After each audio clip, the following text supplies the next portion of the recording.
Welcome to Accounting with Audra, and the fourth in a series on the foreign tax credit. In this episode, I will explain how foreign source income is basketed for purposes of determining the foreign tax credit limitation. In video 1, I overviewed the foreign tax credit computation and explained that the amount that a company can credit on their U.S. tax return is limited. The limitation is based on baskets as prescribed in IRC Section 904D.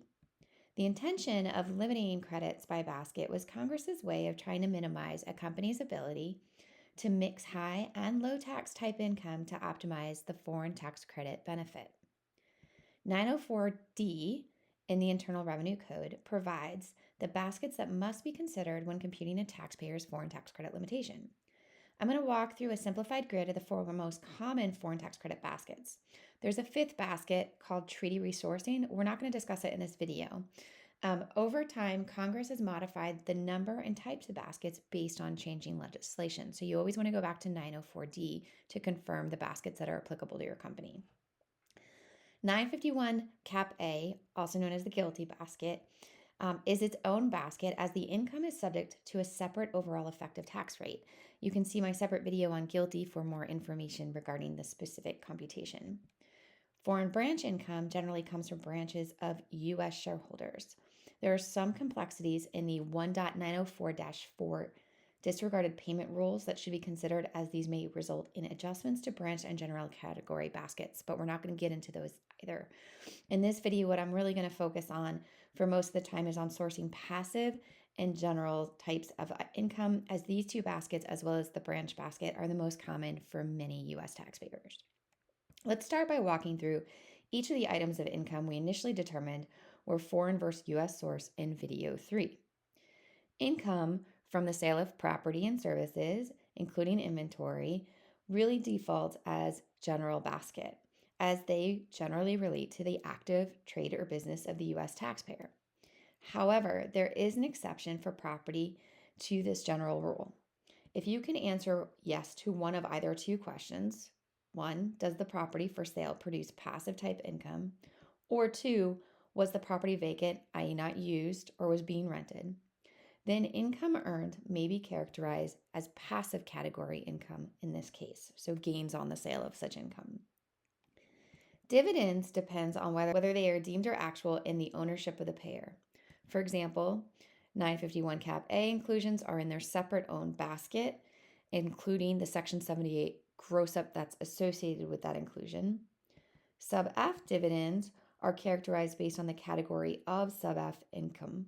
So passive sub F income is categorized as passive basket, and general sub F income is characterized as general basket, as well as the Section 78 gross up.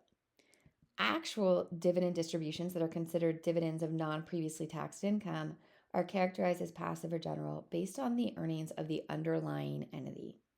If the entity earns both types of income, the inclusion is prorated based on those underlying earnings. Generally, U.S. companies would not have interest income from a foreign bank, so often this only relates to related party interest, which is considered general category income. There are some other items of income that relate to financing I want to briefly touch on here. Net foreign exchange gain, which is after netting gains with losses, is generally treated as passive income, as well as income on notional principal contracts. Let's next talk about rents and royalties. These, related or unrelated, the payer doesn't matter for the determination. So rents and royalties generally default as passive category income under the regulations.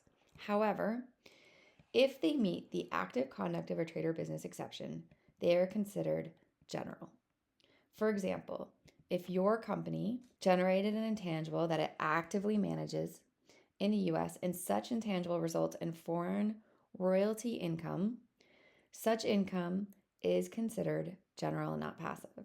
However, if the company instead acquired the intangible and does nothing to actively contribute, manage it, then the income should be considered passive. Two exceptions in the regulations alter the category of income by treating certain passive income as general. The first is the high tax exception. We often refer to this as the high tax kickout rule, which states that if the effective tax rate of total taxes paid plus deemed paid with respect to a passive item of income exceed the highest U.S. tax rate, which at the time of this video is 21%, such income is recharacterized as general. Note that when the U.S. tax rate was 35% before the TCJA, this exception was often not met, but when the reduction in the U.S. rate to 21% came into play, taxpayers more often can qualify for this exception. The second exception specifically relates to export financing interest and permits this one type of interest to be considered general category income. Now that we have walked through the basics of sourcing income and basking income, we're going to turn our focus to allocating and apportioning expenses to each basket. If you're interested in a more computational example illustrating how a company would source and basket income, please see my Part 4 example calculation video for a step-by-step simulation of the foreign tax credit rules using numerical inputs. For notifications of when new videos are published, please consider subscribing below.